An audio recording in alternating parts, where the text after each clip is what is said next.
to post Instagram stories on laptop PC. Hello everyone, welcome back to the channel, and in this video I'm going to show you how you will be able to post Instagram stories in your PC or laptop. So first of all, just open your Instagram account in your desktop, and after that just right click on the spare screen, and here you will be able to see the option called inspect. You just have to click on it to open the settings in your desktop.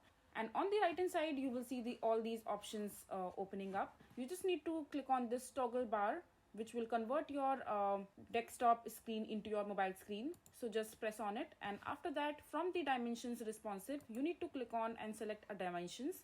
So I'm just gonna select iPhone 1 for now, and after that just simply refresh the page. So now all you have to do is just click on this plus icon from the top right, and after that you will see the option called post and stories. So all you have to do is just click on story in order to open the option, and here you have to select the image that you want to add in your stories. So I have selected from my device, and once you have selected the image, now you can go ahead and edit this image further while adding some text and adding color to that particular text. Also you can also add different emojis. For example, you can add this particular emoji. So you can add this particular story from your device.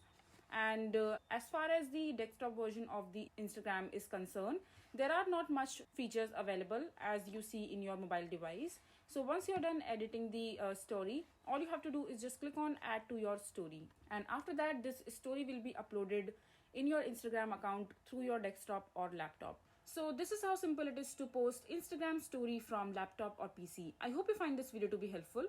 So that is it for this video. If you find this video to be helpful, make sure to hit that like button and don't forget to subscribe to our channel for more such informative videos, and I'll see you the next time.